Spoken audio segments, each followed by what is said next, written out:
Oh my God. Did I do it? I think I did it. We'll see. We'll see. Hello, beautiful people.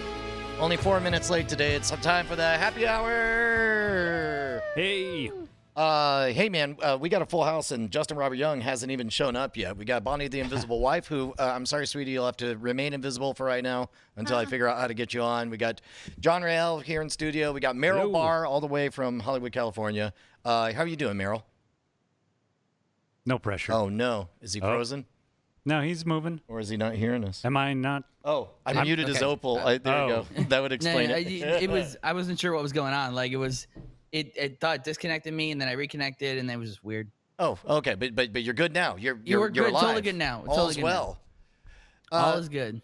Hey, I'm sort of split on two questions. Let's go with the easy one. Oh, can I say one thing before you do? Yeah, We please. could. Read this article headline that really bummed me out, and I don't if it's gonna trigger any of us, then we can pick a different story. Dude installing 5G gets Jesus. spit on by an anti-5G protester. Yeah. Later contracts coronavirus. Literally, I have Facebook friends who actually believe that 5G is causing, doing harm either in general or specifically causing COVID. Well, we were talking about. What? Yeah, like these are There's a lot genuine happening. people I There's a know, lot and happening a couple of there. family members, like relatives. Yeah, we talked Awkward. we talked about how there's always been like this vague fear of Wi-Fi or invisible rays. I think the last time you were on, we ended up talking about this. That's funny. It's my go-to rant. What's funny is I didn't know you'd be on when I saw this story, but it's like it's the perfect fusion because there's always this vague sense of dread of invisible ball-killing rays or cancer-causing rays or whatever, Yeah. and then you have this very visible virus that is already scary in its own right. God, just I don't know. I guess we were talking yesterday about how I had hoped I maybe overly confidently was like, where are your anti-vax people now that everyone wants a vaccine? And then both Jacob and Justin was like, oh, no, they're still there. That train is never late. They're waiting in the Train is shadows. never late, yes. Loud and proud and screaming. I heard, like saying. I mean, herd immunity is a thing, and it's even a valid strategy depending on what how much gamble and how much risk you're comfortable with. We talked about how Sweden is essentially gambling on that, but Now, I always give this challenge to any skeptic science person I know, which is name one false pseudoscience whatever claim that's gone. That the world was like, you know what? That is pretty silly. Dousing is stupid. There used to be the flat Earth, but even that's come back. But I'm convinced that nobody in the flat Earth movement actually believes it. I think it is a punk rock epistemological. It's like it's somebody saying what is the Trolling. very hardest worldview to possess in today's society. And can I wear that like face tattoos? See, but I think that's the beginning. And I think they're so upfront about how punk rock it is. And then they read two or three facts, two or three questions. I do they're agree. like, oh my God, no. I started this as a joke, and now it's I think real. you're right. Joke eats itself. Yeah. Well, and and what happens is you get far enough into it where it becomes difficult to encounter casual conversations and other people, or like there are flat Earth dating apps because it's so hard to have any conversation. Like the moment you find out you're a flat earther, then it's like, well, that's all we're going to talk about now. You're like, man, can I just have somebody who's not going to make it all about my weird belief? No. Well, but here. Let me put it this way: where does that end? Because now there are like Republican dating apps and liberal dating apps, and I don't think that's good. I don't think it's good for us to increasingly segmentize everyone and have all of us just be happy in our bubble, content that we're the smart ones and everyone on the outside is bad and dumb and ill-informed. I don't know. I think when you're dating, you quickly find out the places where you're willing to, Where you're flexible. where you're flexible and not flexible. You know what? Maybe I am pro-life. Now I think about it. Yeah. Like if I see a profile pic where she is holding her dog, I'm like, okay, swipe left. We just can't. We're not compatible. Oh, you're not a dog person?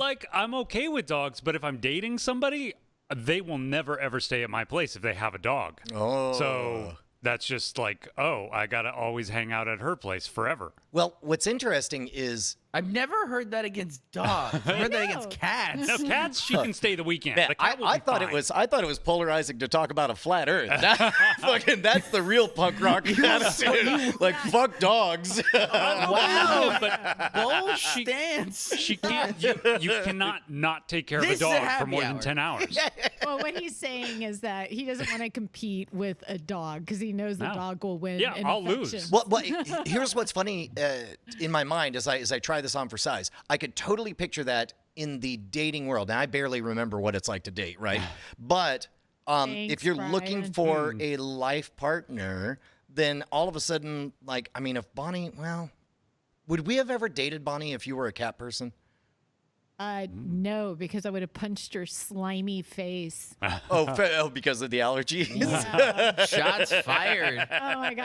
No, I mean, like we went someplace when we were traveling with the magic show with CJ Johnson, and he sat down on the person's chair and his face like turned into one large boil Oh. that was oozing. One large And it boil. was just like, I was like, what is wrong with you? And then he go, do you have a cat? I was like, oh, okay.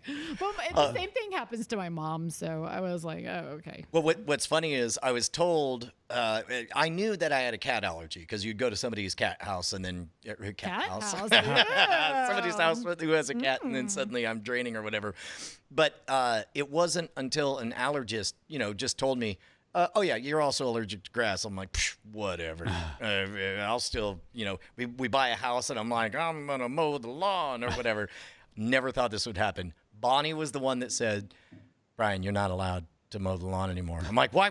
Why not? And she's like, well, you're clearly allergic to grass. I'm like, I know. These doctors say that because they're trying to get my money. And then she's like, no, I cannot tolerate the 3 days you hack and cough and sneeze and drain after you run that. Yeah, like 30. Oh, is somebody talking to us? No, it looks like Skype is. I haven't disabled all the Skype sounds, so we get some Skype sounds. Okay. Yeah, after a few hours, that empathy turns to resentment with hacking and coughing. Yeah. You're just Because like, it's a chronic thing. It's Yeah. just like needling you. As a kid, I was diagnosed with having an allergy to dust, mite, mold, which, by the way, I think everyone has allergies to that. Yeah. And then growing grass, which is the odd man out. It's just like, why growing grass specifically? Oh, like Not fresh grass, not hay. fresh, yeah, right. Fresh growing grass. I have an allergy. Well, hay probably too, but fresh growing grass, I apparently have an allergy to. It's like which is just bizarre. also fluffy clouds, sunshiny days, picnics, and the love of my True life. love, I'm yeah. alive. Yeah, true love. cats do give me asthma. Like I need an inhaler if I'm going to be around a cat. What's funny is you said they do give me asthma, but I heard miasma. Cats do give me asthma. They just have a floating dark cloud of sadness around them. But they're cute enough to just deal with it. Oh my gosh. We played. Asthma's no joke. I know people with asthma, bro. Don't joke about it. Well, yeah, Bonnie's mom had it really bad. She went through like 2 years of shots to get acclimated. This is how, like, man, if you're a grandparent and you want like forever points with your kids to like shut the fuck up and come out anytime you ask them to, move to the hill country. Have asthma, be deathly allergic to the hill country, undergo 3 years of shots and acclimation treatment until finally you're not dying constantly. Reveal your recipe of like 7 drugs per day that you take to handle your allergies. Then casually mention that if they wanted to come over on Thursday afternoon, that'd be nice.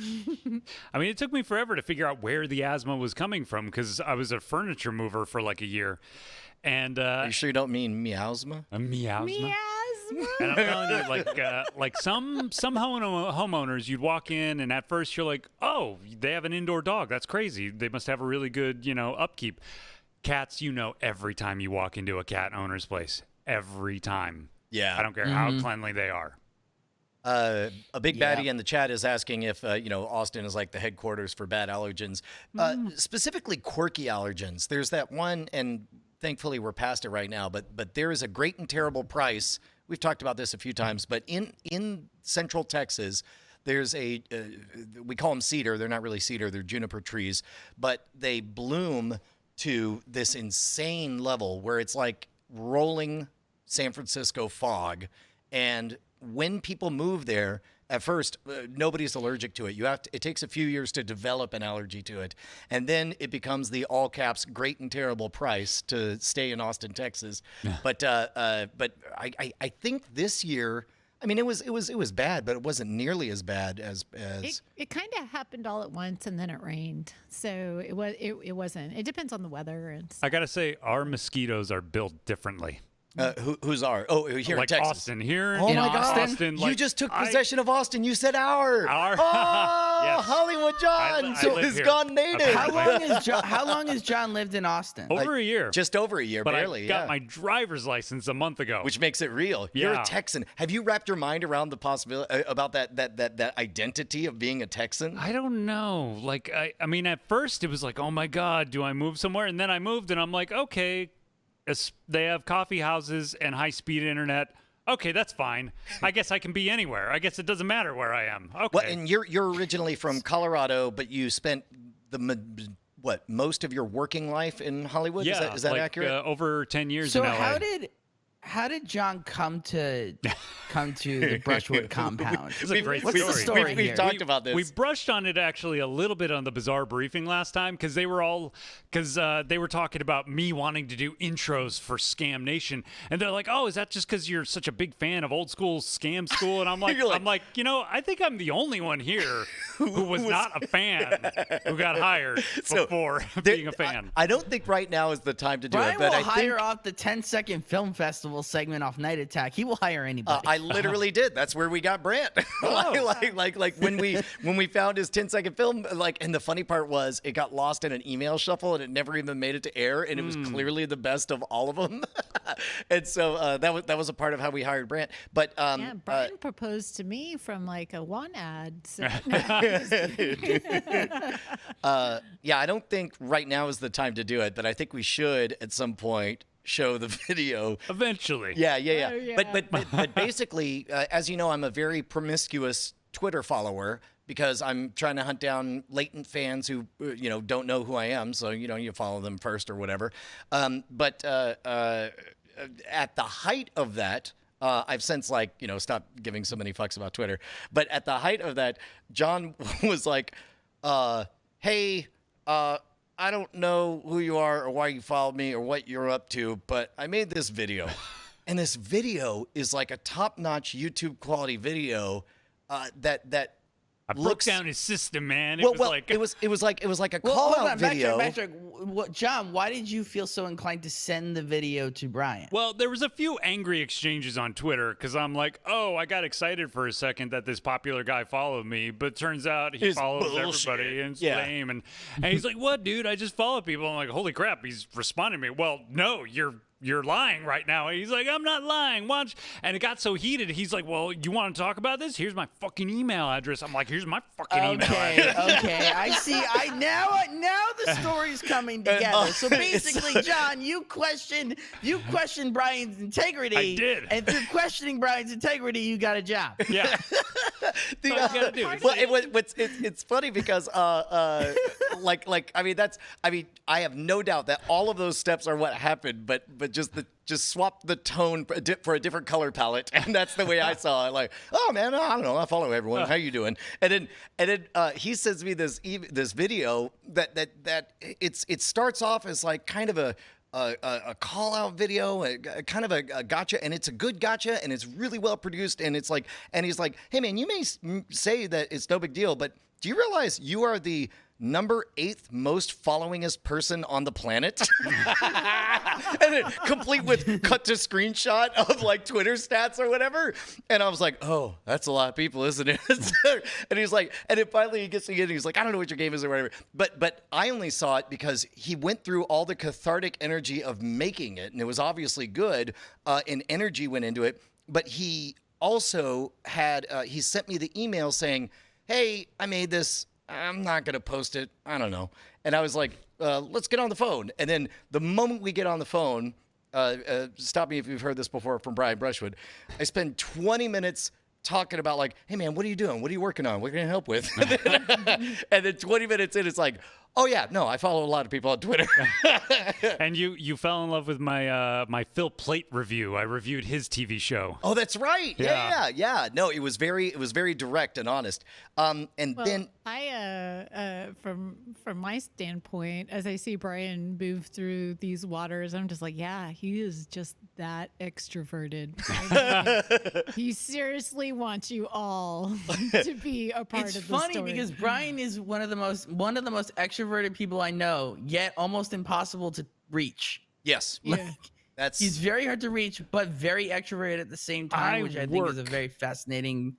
I work in the same office / headquarters / whatever with Brian, and I know there's going to be 10 seconds today where I got his full attention, and I'm going to use those 10 seconds, and then they'll be gone, and if I forgot something, I'll bring it up tomorrow. that's kind of how it goes. God, I feel terrible. I'm slowly learning that lesson now. Well, and Try being married to that. It's really hard for a woman. Oh, yeah, you have a to hold wife. 10 seconds, okay? You got to have more than 10 seconds. well, so we at any rate, just to put a button on the story, like everything ended up amicable between us, and it just sort of was in stasis. I think every time I came out to LA and had a thing, we had a couple lunches together Yeah. or whatever, and then I forget. Do you remember what the moment was that I was like, something led us to? We got to a point where I was like, hey, we need to expand. This is crazy, but can I just fly you out to Austin and just show you what we're up to? And I took you out to this place, which was a decrepit, uninhabitable disaster. And I waved my arms and said all the Brian things that I say. And then you were like, yeah, I think I'll move out. Because I saw all the possibilities. Like when I got hired by like Dr. Randy Olson, like it was just a room filled with empty boxes, like empty tech old hard drive computer boxes. And I'm like, we work at a studio. And I cleared everything out and I put up lighting and it worked great for us for a few years. So when I saw this, I was like, this is happening. Well, It was That a will little- I even just looking at it virtually, I have that same feeling when I look upon the Schwood, where I'm just like, there's so much, all the things that can be achieved inside this. So here, I'll tie it into this. Brian, you and I have been talking this week about my friend Christopher Titus. oh, I didn't know. who, I've been careful not to name names on any of that because I didn't know how much of that you wanted to. It's fine. Yeah. Which, by the way, I'm a not- bad yeah, person. totally- I still it's haven't texted. You know what you should do? You should do a group text between the two of us and say, "You, Christopher, you're this. Brian, you're that. You guys should talk. Go." Yeah, okay, I will do that. But All right. so Titus, who's a buddy, who he produced if you don't know Christopher Titus, he's an amazing 30 years in the game, stand-up comedian, one of the best in the business. Oh, like the and he TV show produces a lot of Titus? he produces his own Yeah. specials. Oh, He had Yeah. he had a sitcom for 3 years, but that was like 20 years ago. He's in that now he I'm showing he my four age. walls his own theaters. He four walls his own theaters. He produces his own specials, and he was getting super antsy that he couldn't go out on the road. So he owns this soundstage in North Hollywood that is one of the sound stages they used for The Grinch, and he built his office into it and all this stuff. And he was looking at the stage one day, going, "I could just build a stage into this and just literally broadcast Yeah. a special." What should I search for if I wanted to find that right now? So it's not online anymore. He's did pull it, treating them yeah. like one. Yeah, he did pull it. But you saw the link I showed you. But he was like, I'm just gonna build a stage and do the special because I'm tired of. It was 10 weeks deep of him not being on the road. And Brian, you'll know this. He's a guy who lives on the road, right? No, Every and- weekend he's. So as you know, it's a big deal that we're doubling our numbers. Like right now, it's just a rando afternoon and we got 150 people watching live. Live numbers are very hard to get concurrent. Paying live numbers are unicorns. So we're happy when we hit 350 to 400 live on Night Attack Tuesday nights, our kind of flagship live experience. Leo Laporte over at Twit, I remember, over 1,000 was good, and that's an entire tech network around a celebrity figure. And then Christopher Titus got $10 a head. 4,000. He got 4 to 5,000 people concurrent viewers. Yeah. So who knows how many actually bought a thing? Right, and this is where I will say what I won't go into. I won't go into the exact numbers sold, but he sold more tickets than people that watch because he had a bunch of very generous people who are still working and knowing that a lot of his fans aren't working. Bought tickets for other people and basically bought. So someone would buy like a ticket for themselves, and then 5 more, and then email in to Titus and go, "Here's 5 tickets, give them out." Yep. We actually had the same thing on the unfortunately timed Founders Day picnic. We had people who jumped in and bought tickets for other folks. So now Chris is like, well, how can I, because now he's playing with house money, right? The stage is built, everything is built. And he's like, well, why don't I do this for other comedians? And now he's going to produce more comedians like this and get comedians back to work. And so how this ties around is, Brian, I look at your studio, I look at what you have, and I go, why can't Brian do that?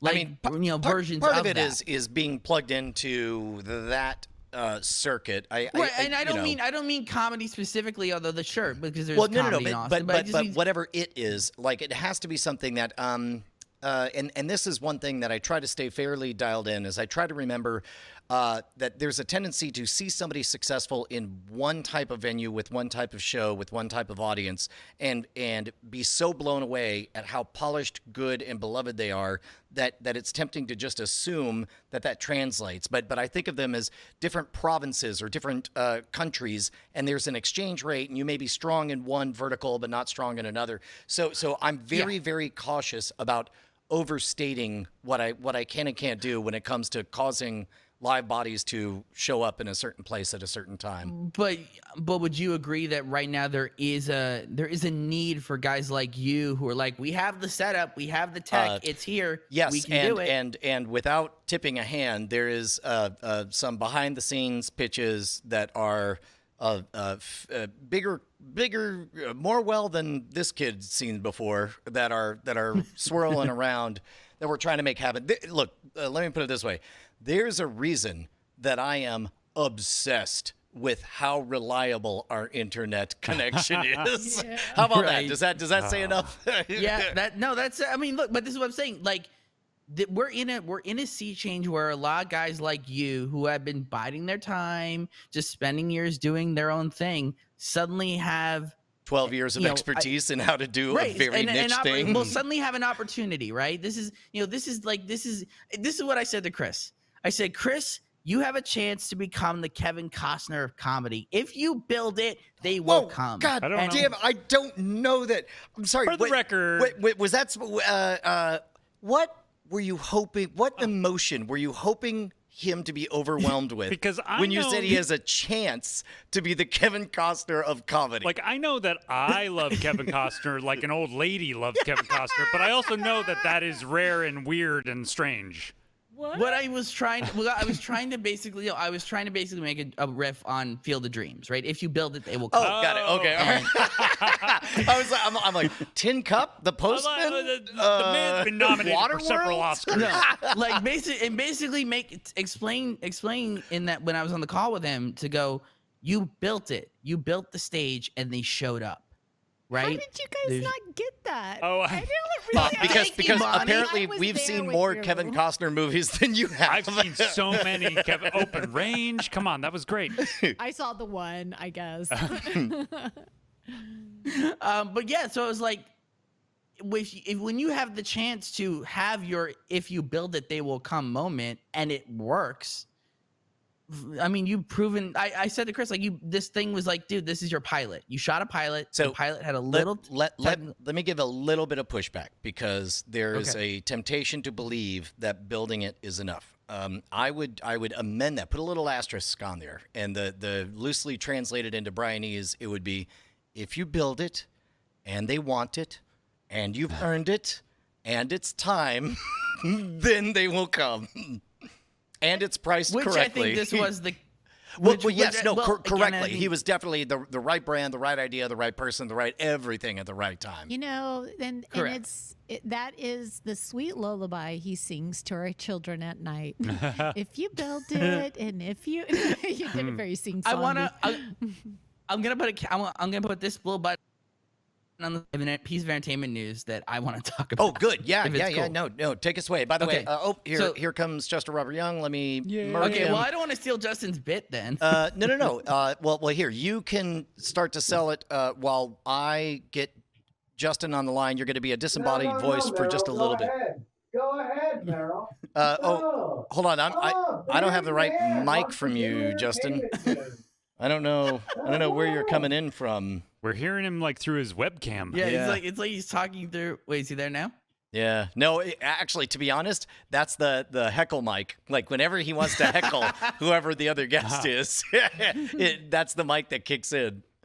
It's weird because the second Justin came on, my cleared up entirely, and everything looks great. Well, I mean, Justin has that effect. He makes everything clear. Everything good? Yeah, Everything good? You sound great. Good. Hey, to be honest, rather than try to figure out how to do a quad laser, I'll just leave the three of us on. You could be a voice from now on, Meryl.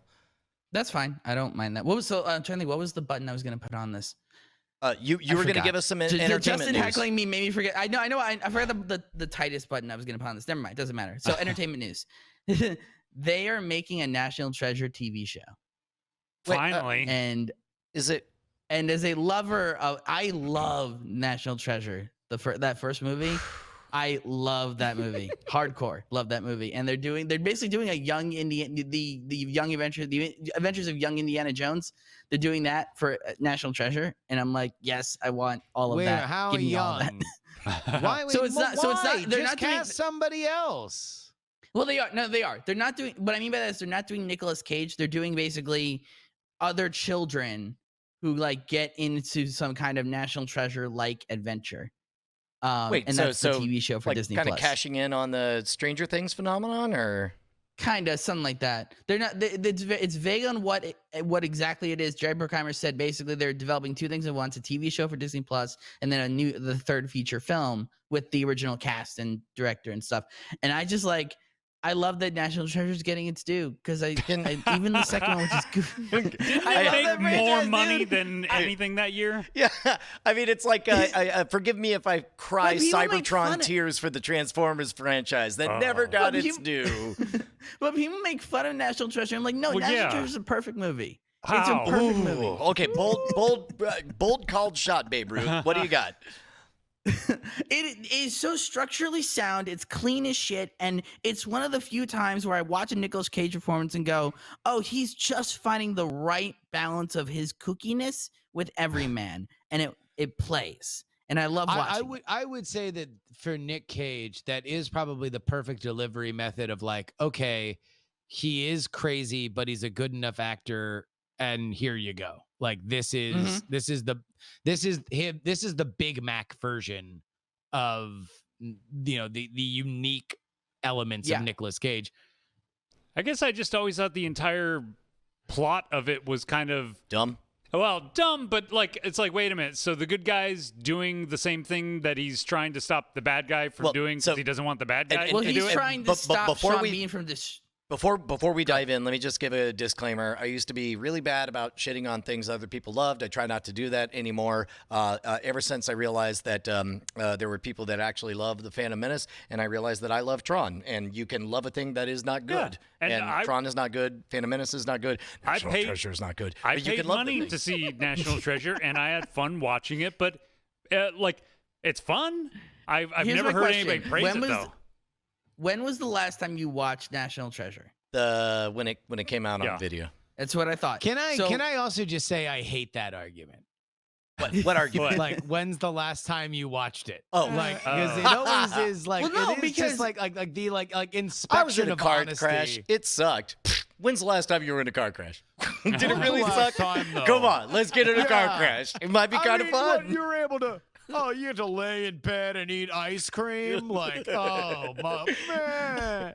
Well, here's my Brian. You recently showed your daughters Men in Black, right? Yes, First which holds time, up. First time, which holds up. First time I saw Men in Black as a kid on VHS, and I was like, it's all right. It's right. It's fine. I get it. It's cool. Right. Saw it as then seeing it again in college, and now seeing it again in subsequent times, I go, oh, this movie's brilliant. It's so clean. So, all the way you're saying through. there's at least the potential. You're making the pitch that there's a potential Yes. we'll have that experience with National Yes. Treasure. Yes, there's a potential that you will watch it now going, oh, here's all the things I wasn't seeing and picking up on, how sort of efficient this movie is with its storytelling. I think the and how flaws will get bigger, won't they? Like on Yeah, a they second could. viewing, you'll be like, "Oh, this really doesn't make sense. Why but, you did any of this?" There is a possibility of the opposite thing because I'm watching a lot of old 80s stuff and none of the stuff that hasn't aged well bothers me. You know, the hairstyles, the fashion, the music or whatever. Yeah. Like to me, it all goes in category old. And I only see the structure of the storytelling and I'm able to recognize like, oh, wait, this is really fundamentally strong and sound. And even though I hated this moment when I watched it when I was a kid because it made me think of a song that I loved 3 years earlier, back when I was a dumb 6th grader instead of a cool 9th grader. You know, absent all of that, you could recognize how good the bones of something is. If they So- upgraded the that music may of be that Lady kind of Hawk, thing. that would hold up. Oh, wait. I mean, that's actually one of the things And I that- love about Lady and Hawk look, is I'm its not going to unrepentant synth soundtrack. Look, I'm not going to defend the second movie, which is not good, but the first National Treasure is it's a lot like today is the 21st anniversary of the 99 Brendan Fraser Mummy, which is another one of those That was fun as The hell. mummy Perfect. bangs. Yeah, The mummy. That was so much fun. That might need is to watch that is a that great one. flick. right? But same idea where when I first saw The Mummy in 99, which I saw in theaters, I was like, again, yeah, it's fun. But my little child brain, which I was 10 at the time, was like, it's cool. Like, I mean, I got nothing, I walked out, felt like I had a good time. I rewatched it. Now I'm like, oh, this movie's structurally perfect. You know what? Like, Somebody the other day tweeted, and then I was like, oh my God, I'm right there with you. They said, I'm very sad that the last movie I might ever see in a theater is Tom Cruise, the Mummy. no. Oh. Oh my God. I get what she's Sonic. getting at, though. Sonic. Sonic Sonic the Sonic. Hedgehog. Well, at least as long as it wasn't Sonic's Tom good, Cruise, though. the I Mummy. watched it. It's good shit. My last one was Bad Boys for Life. Oh, I Movie didn't see Draft that Brian one. says thank you for your charity. Here's my thing on National Treasure. I just would assume people would knock it for being a ripoff, right? Because it's a Da Vinci Code plus American That Oh. is history. the movie I As was the- going But to that's say. what everything's a riff, right? Look, it's very much a riff on it's an Americanized, which granted Indiana Jones is. It's a modernized Indiana Jones in America, okay, right? Meryl, There's I'll no give you this. globetrotting. I'll give you this. If you forced me to watch one of the two, I would definitely watch National Treasure before I would ever see the Da Vinci Code again. Yeah. That movie is hot, fair enough. pretentious Well, trash.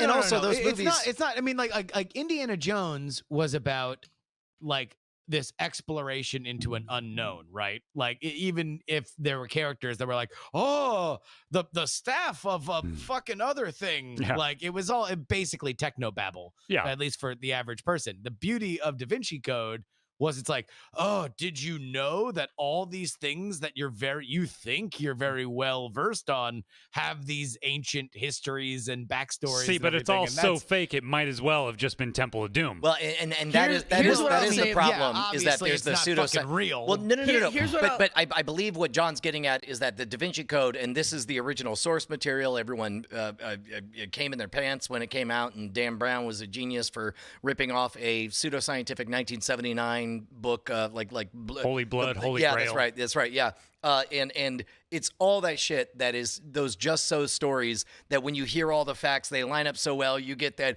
holy shit moment. Then you find out that it's all just very, very poorly but researched. and- Everybody that got pissed off or is still pissed off about Da Vinci Code to me always just sounded like people that were upset because they found out wrestling was predetermined. Well, It's no- like, of course, like you read a fiction book, Well, and they're like, the "Did thing you about- know that was all made up?" on the flip side, like Michael Crichton and Andrew Mayne, like their novels are delivery vehicles for, generally speaking, true science fact. Now, granted, it goes into science fiction territory, but it's true science fact that you did not know, and you're very thankful for those little nuggets of, oh, did you know this is being developed by NASA? Did you know Yes. that this was already created in 1968? Did you know? Did you know? And then now, if it turns out that every single one of the did you knows was thoroughly debunked and total bullshit, then that would, I believe, credibly take something away from your experience of a Michael Crichton or an Andrew like Mayne his novel. like Michael Yes, Crichton's the last thing about, novel. The thing about Da Vinci Code is that movie is a very good adaptation of what is ultimately a really boring airport book, right? That's where the Da Vinci Code sales come from. It's one of the ultimate airport bookstore books, right? And as on that front, well, congratulations, you made a really solid adaptation of an airport bookstore book that No, is. I felt like the Da Vinci Code got its legs because people believed a bit, Or because they thought they were learning Yeah. facts Yeah. along with Yeah. a narrative framework. I Like, mean, it yes, we know definitely that the got characters past- aren't real, but Yeah. the moment that a character says, I am a scientist and here is a fact, we expect those facts to be, generally speaking, real. And Da Vinci, well, yes. When I read an Andrew Mayne book and he says, Okay, no. and he yes, says you keep this is a saying- fact. You keep saying two examples of people that are very committed to that, Do but you know that's what not this universal. feels but like? oh, go ahead. Yeah, this totally feels like the way everybody acted like computers were in the late 90s. Now computers are acting the way they should, right? But like everybody was selling computers as if they would like download images really fast and you could print things and you could just, but that took a while. And so I think our expectations for books back then are maybe no, I don't know. I mean, would even say when I read like bad science fiction, like a crappy Harry Harrison book, which all his books were crappy, but I love him. Even in that, you would find some actual facts on like engineering or like some historical anecdote about the Vikings. Well, I would say that science fiction, you can engage in your own set of rules and your own set of facts, and you sort of figure out, you get your sea legs under those rules, and you play within that space. But specifically, techno thrillers, I think, have a different set of rules where it's sensational fiction on the backdrop of a bunch of real stuff, or at least, when they're adopting the tone of authority to say this is a real thing, then you could feel like it's kind of edutainment in a way. I think that's true for the entire genre. I don't think that there's only two authors that are playing that game. No. I do think it's a genre. I just don't know if Da Vinci Code, to me, fell into that genre. I think it gave Da the Vinci What Code does was fall a into that genre? conspiracy. Jurassic What? Park. When he talks about all the nuts and bolts of it, there's a leap. The Martian certainly does. Outside of the opening scene, which is impossible because you can't have winds that are strong enough to blow over that stuff. Would you put Sea of Rust in that category? Sea of Rust intentionally refuses to speculate about real stuff. In fact, it goes backwards and talks about RAM and magnetic hard drives and all that stuff. And I've talked to Cargill about this. That was an intentional decision on his part so that it wouldn't end up it couldn't end up aging badly, because it started on day one already being outdated, with everything being a MacGuffin for memory and brain power and all that stuff. Got it. For the record, I love all the Harry Harrison props that are happening in the comments. I like many of I his like books. stainless steel rat. Yeah, right? Yeah. I mean, it was, Slippery Jim DeGriz, bro. well, and plus also the fact that, I don't know, one of the things that stood out was, being a teenager reading A Stainless Steel Rat is Born, where it's like, so all I have to do is go out, put on a fake beard, and I could get a beer whenever I want. Yeah, get a little, what are they called? Little boom box to steal stuff in, little Faraday cage. Like, yeah, great. Anyway, National Treasure. It's a national treasure. It is a national treasure, and I'm just saying, give it a rewatch. Now, with having over a decade and a half removed from it, give it a rewatch. I think it's worth a rewatch. I don't know. I'm going to tell you right now. I'm just having these visions of like the sassy comedic guy. Like, oh man, can't believe you history dorks don't know this. And Nick Cage, and just all the deliveries and the lines, and just Jerry Bruckheimer is just so exhausting thinking about it. Somebody in the chat sent us, maybe we can break this down, Moe's scale of science fiction. Speculative science fiction. There we go. They're hard. In soft science fiction, you sit in the seat, set the date you want, and pull the lever.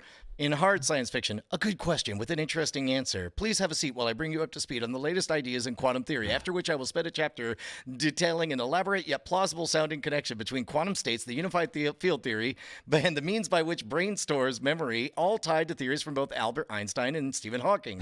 Really hard SF. It doesn't. Time travel to the past is impossible. and so they go on to science and genre only, world of phlebotomum. The universe is full of applied phlebotomum. What is that? I guess, but I'm glad that people put that there, because I do think that like, to me, I always understood Da Vinci Code to be in that soft, take a seat. Jesus was a vampire.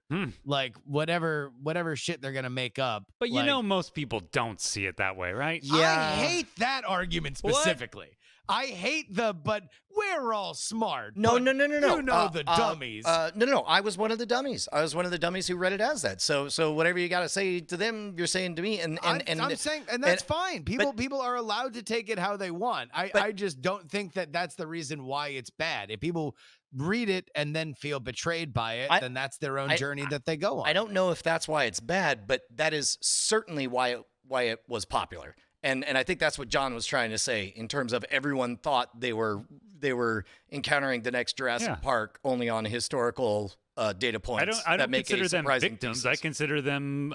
I don't consider them dummies. I consider them victims. I don't know. Victims might be a bit harsh, but it's a bit harsh. But I'm saying I enjoyed the Da Vinci Code at the time the same way I enjoyed Jurassic Park, and I did perceive it as, holy shit, these are a remarkable set of facts that all line up in a delightful and epiphany-inducing way. And it was only, I think it was literally years later that I bothered to read an article that was like, no, this is all garbage. Like when I read Von Däniken when I was like 14, that blew my mind, man. Ancient aliens. Why is it that books specifically get away with getting to trick people, whereas like a movie, for example, no one left National Treasure thinking there was actually a map on the back of the Declaration of Independence, right? Like no one thought that. 3 words. No one left them. Blair Witch Project. Oh, snap. I was just going to say that. It's like I feel like those books were trying to get away with what the Blair Witch Project did. But like you can do that with video, and somehow I resent it because so much of my knowledge base comes from books, and you want to believe books. Even 2 words, Michael Moore. Jesus. Dipping a toe in it. I'm gonna dip my toe out of that one. So that this is interesting to me, Justin. Like you just not only with the story itself never perceived it as even trying to sell a line, and didn't. It sounds like you don't believe that anybody thought that, or no. That's something that you might be reading into it. I certainly think that there were people that believed it to be more real than it was. Well, but I think that's a victim. Real, like I guess what I believed is that it was trying to say with a straight face that these are real facts. Sure. I think that's a victim of it being insanely popular and a lot of and it just being a victim of its own success. I think that there's a million books that are doing that right now with the exact same veracity that Dan Brown did it in that book. It's just that it wasn't quite the page turner that Da Vinci Code was, and so nobody gives a shit and nobody decries it as having ill motives. I guess the motives thing is really the big the big thing that I would push back against. So it's like the book was already out. So the sin was already committed in the late 70s, early 80s. Dude just took up old sin that someone else committed and said, you know what I'd like to do? Tell a really good story. These old sins will make a fantastic backdrop for it. But also, in my mind at least, putting it in a fictional narrative Is a lesser sin. basically gives him the license to take whatever it is. Like, did you hear that Jesus was really named Doug? Like, oh, we have to just look up the records for Doug in Aramaic. Like, that doesn't really mean that Jesus was named Doug. It means, and maybe it came from another old theory that Jesus was named Doug, but by putting it into a fiction, you're allowed to say whatever you want. You're allowed to make characters do whatever you want. The world's not real. That's actually a really good way to put it. I can see where you're coming from in that. Like if you're gonna be mad at literally anyone except for the piece of work that has the words "a novel" after the title. Yeah, that's my point. Because initially, to your point, I initially came to the Da Vinci Code because enough people had told me things from it that I thought it was a nonfiction book. So there's no doubt that people certainly did or do believe that there was an element of it. And then I saw it was a novel, and I'm like, what the fuck? Like, my brother's an idiot. And I read it, and I was like, oh, okay, well, this is good. As far as page turners go, it's a page turner. Let me throw another example out there, and this is probably unfair because I've not seen the movie. I only know it by its deconstructions. But Bill Maher's Religulous or whatever. The documentary he made about basically all religions. I didn't. But here's what I know about it, and you guys can correct me on this. It's a takedown hit piece on religion in general, and there's specifically one section where he corners some poor actor who's making $17 an hour portraying Christ at a Holy Bible theme park in Orlando, and he hits him with a clearly pre-prepared set of zingers that are like gotcha between, I think, Zoroastrianism and Christianity, and he's like, "What do you think of that?" And then it's a really great hot take gotcha moment on what. If you're a coward, you would say, well, it's just a comedy. I'm not really saying, what do I know? I'm just a comedian. But clearly is marketed and shared as though, hey, man, this is what you need to know about religions. But here's the important part, is apparently all of his facts are wrong in that bit, and they're misattributed. Sure. And so like, where does that land in this? Number one, how far off did I get from what that moment is? And number two, where does that land on the sin spectrum? Weirdly, I think that's what Bill Maher would have loved to have had happen. But the Jesus guy actually had kind of a very eloquent, poetic response where even at the time, even knowing he's full of crap, I'm like, that's pretty good. Like, that's pretty good. Because, like, Bill Maher was like, oh, so some guy is just the ghost and the spirit and this. And he's like, well, okay, you got water, and it can be steam, and it can be ice. And I was like, fuck, that's good. Damn. The thing about that movie is it's just so, the movie presents as so arrogant. It's hard to get through that movie. Because you have to. Yeah, no, I mean, to your point, Meryl, it came from this era of like really pointed. I wish we had a better term than documentary. I wish that Michael Moore and Mergen Spurlock could have their genre, because obviously there's a market for it, but it's not something that's trying to be journalistically evocative. What's funny is we do in the world of YouTube, we just call them think pieces. Think pieces implies that, some thought was put in, we're telling a story. Maybe it's true, maybe it's not. That's for you to decide. But you're right. In film, we just have the word documentary or reality. Well, reality means clearly fake. And those are the op-eds of documentarism, op-eds of journalism. Like that's all they are. And so, to the point of the Dan Brown stuff, if Da Vinci Code were presented as a historical exploration, and in the preface, it's like, to better illustrate these facts, I have written a very simple narrative that cobbled together a composite of real people, but it is presented as a narrative. If he did that, then it would be different than like, Joe guy woke up and looked at his watch. Like, it's obviously just telling a story. And the thing is that exists. The idea of like exploring a real life thing in a fictional format is a tried and true genre that has all kinds of things have come out of that. And I gotta say, oh, go ahead. No, go ahead. I was kind of done with the thought. I was just gonna say my my knee-jerk reaction of religious has kind of tempered over the years because I have met enough skeptics, enough critical thinkers who came to the skeptic movement because they saw that movie. I'm like, really? That movie? Are you kidding? And they're like, dude, I was young, I was dumb, I was surrounded by these, fundamentalist parents, and I saw that film, and I'm like, there's others. There are others, man. And You I'm want like, to know? okay. That might have perfectly correlated with when I was leaving the skeptic community because a bunch of people who would come in It's fascinating what gets people into the skeptic community. Like, for me, the big galvanizing thing was the movie 2 Cents. No, Loose Change. Loose Change. That's what it was called. 2 Cents is a delightful YouTube channel from our friends who it's distributed on PBS. Hold on, let's take a look at 2 Cents. The hard-hitting conspiracy. 2 Cents. Here we go. Oh my God! Look at these motherfuckers. Am I right? That's so fucked up that they would have denied 9/11. In your nuclear bunker for the last month and haven't heard about the CARES Act? We'll bring you up to speed.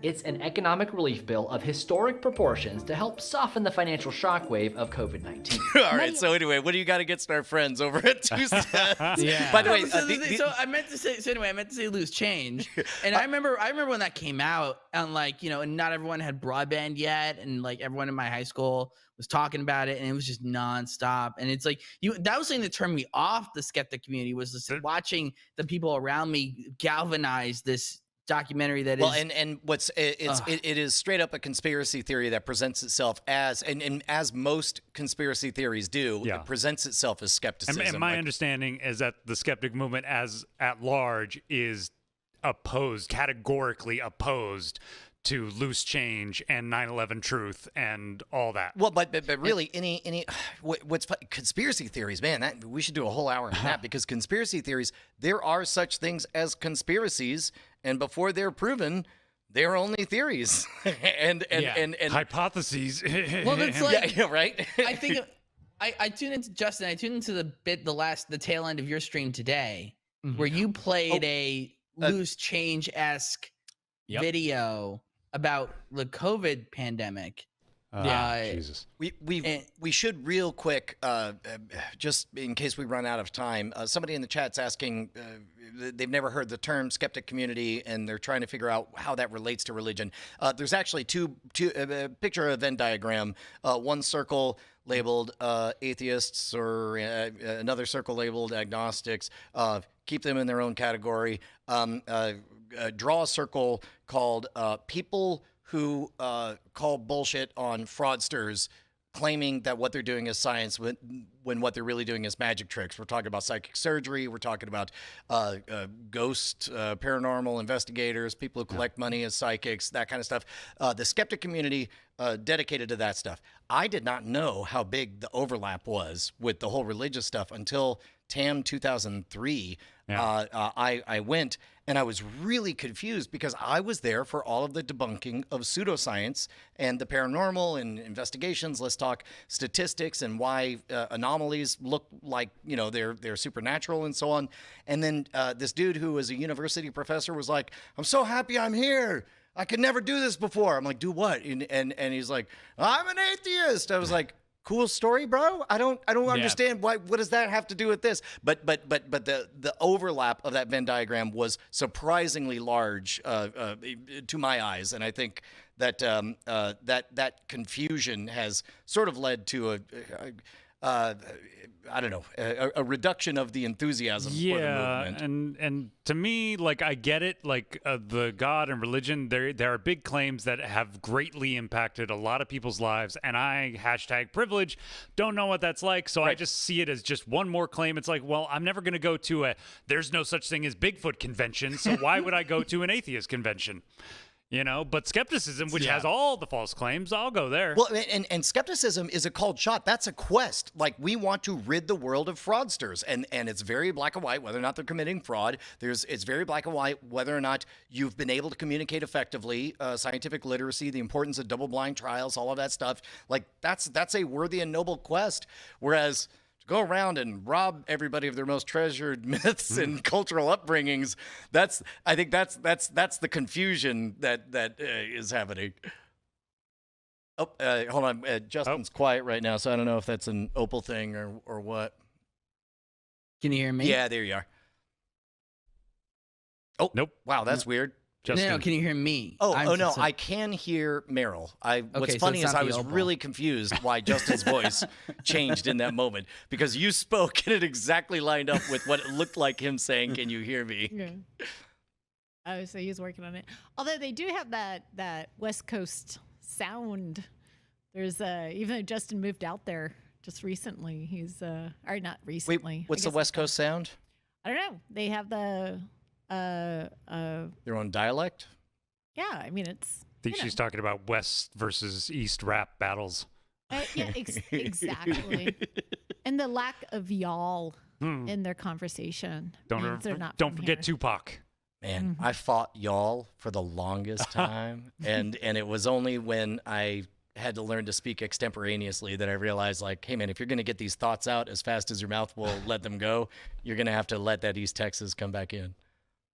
Yeah, it's strange. Like in the movies, you hear the Texas accent, but you get here, and what it is to my ears, no offense to any Texans, it sounds kind of like everybody's like a lazy teenager from the '90s, man, like wearing flannel and like, okay, Well, that's yeah, we'll help you, Austin. hook Yeah, you that's up. the Austin Yeah. version of it. So yeah, I get what you're saying. So you want your medication? All right. I do like that. Well, we our little one. I've been reading Alice in Wonderland with her, and I realized I was like, "What is this?" And I've also been asking her to be much more proper in the way she addresses me because it got pretty lazy. What and has she been demanding. calling you? So, well, she was like, "Mom, Mom," and I was just like, "Okay, you have worn out that name. It is dead to me." now." There you are. You're He's back. back. There you are. Yay! That wasn't on our end then. It was not on your end. That Yay. was my internet. Yeah. I had to switch to the backup. Yeah. But yeah, But what does she call you now, Bonnie? So now I said, I gave some options, and she went for Mama. But I realized what she was doing is she's trying to sound like Tiani from Tahani. Tahani from The Good Place? From The Good Place. So her Alice in Wonderland Tiani blend has come out to this rather ridiculous. And also she watches way too much YouTube because I'm just like, God. I mean, like homeschooling, what? I got work to do. And so she's watching people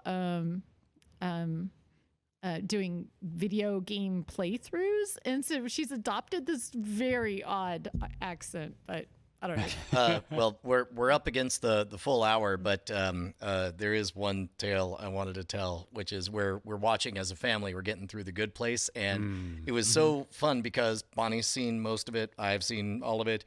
Josie's seen all of it, but we wanted to sort of lure Penny into it. And season 3 is it. That is where that thing screams and shines and is the best it's gonna get. But what we didn't expect is that Callie is down for the ride.